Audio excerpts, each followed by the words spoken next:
Oi galerinha, estou aqui de volta com a aula 17 e eu trouxe dois probleminhas para vocês apreciarem. O primeiro é o primeiro problema de máximos e mínimos que já foi resolvido usando essas técnicas de cálculo.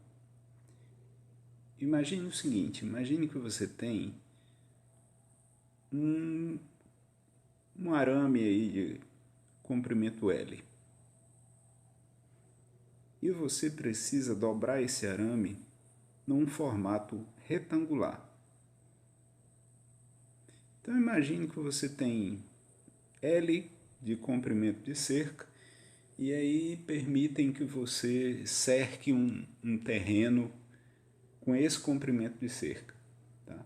Você pode fazer o comprimento de cerca lá que você quiser, você pode fazer o formato do retângulo que você quiser. E a pergunta é: quais devem ser as dimensões desse retângulo para que você tenha área máxima, para que você pegue o máximo de terreno possível? Tá? Então você tem o perímetro fixado, tá? Tem o retângulo com o perímetro L fixado. Você sabe, é 50 metros, 100 metros, mas está fixo. E aí o que você quer é que a área seja máxima.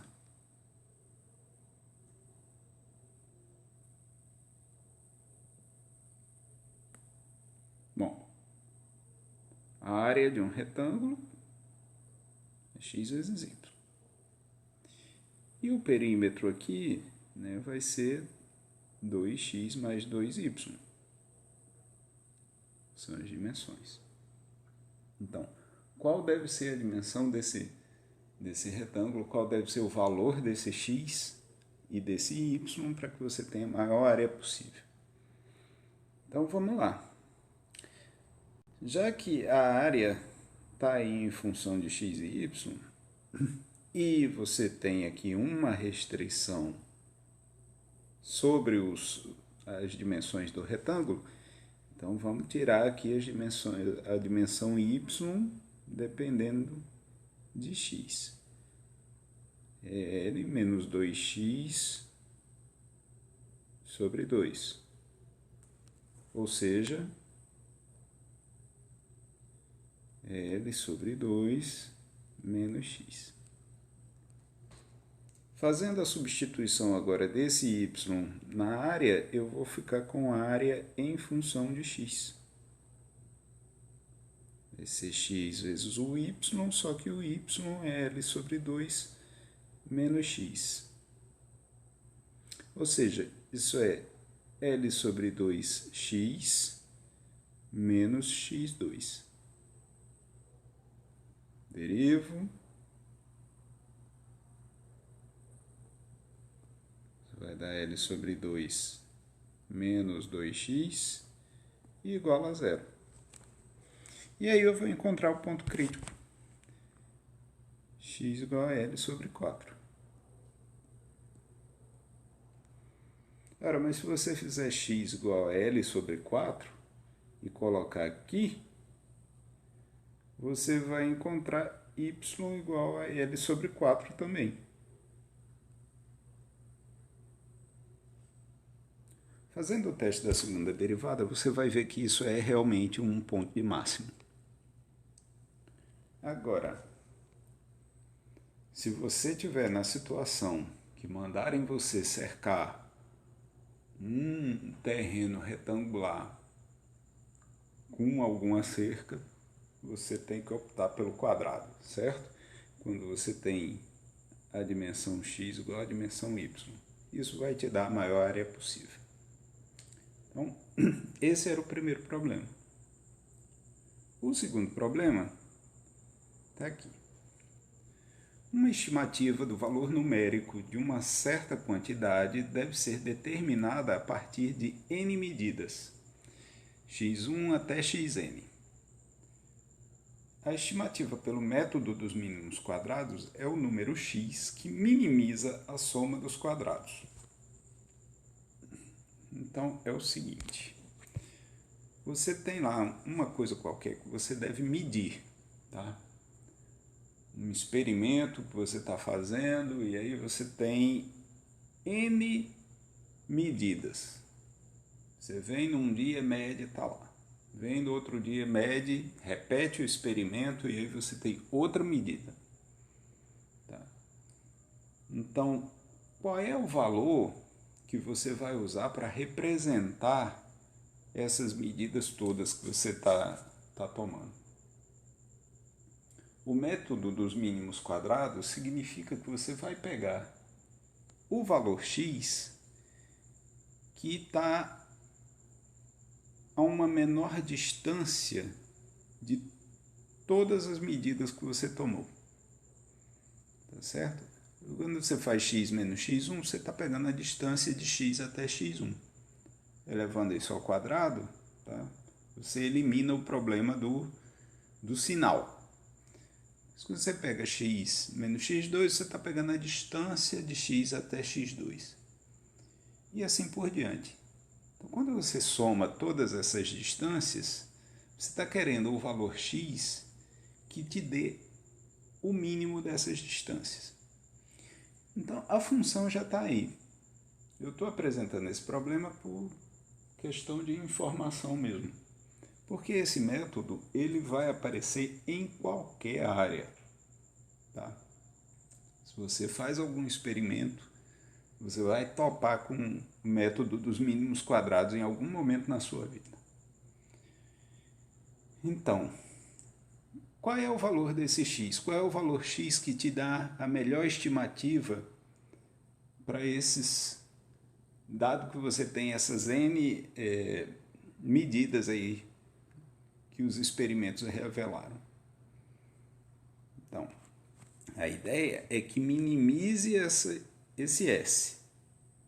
Então, vamos calcular a derivada. Agora, eu vou usar a regra da cadeia. Eu tenho x menos x1 ao quadrado.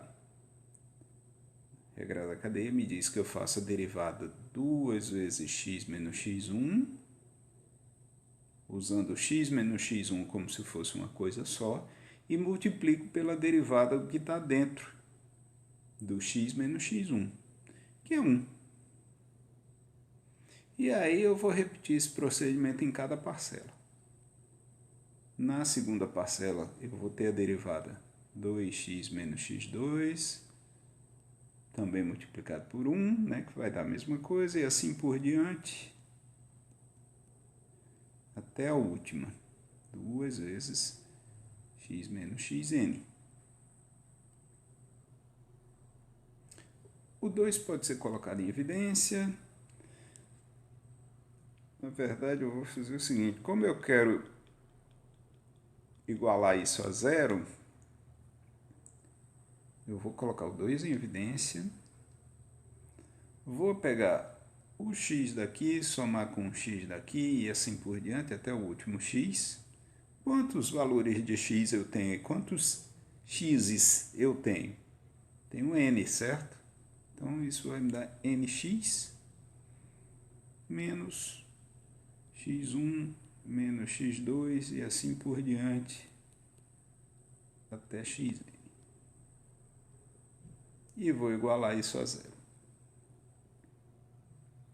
Bom, se 2 vezes esse número todo é igual a zero e o 2 não é diferente de zero, então a única maneira de dar zero é você fazer nx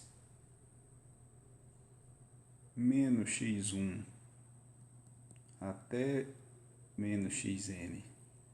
Isso dá zero. Então vamos solucionar em x, porque o que eu estou procurando é x. X então passa todo mundo para o outro lado, vou ficar com x1 mais x2 e assim por diante, até xn, tudo isso dividido por n. Ora, mas isso aqui tem um nome conhecido. Isso é a média aritmética.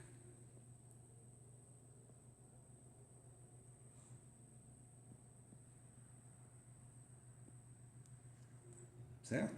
Então, se você fez N medidas, teve N valores aí para as suas medidas, a melhor estimativa que você pode usar, segundo esse método dos mínimos quadrados, é a média aritmética das medidas que você fez. Tá ok? Então, dois probleminhas assim um pouquinho diferentes do que tinha mostrado antes, porque na outra aula ficou parecendo assim uma coisa mais de geometria, que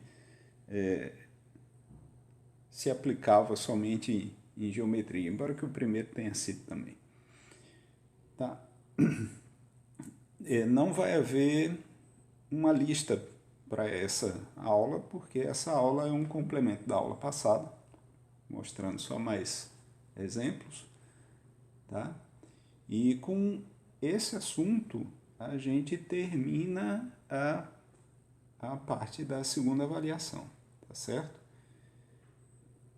Então, daqui a gente vai fazer a reposição na semana seguinte, né? Vai ter a provinha, a reposição na semana seguinte, e aí a gente já começa a falar de integrais. Era isso que eu tinha para falar sobre derivada. Espero que vocês tenham gostado. Um abração.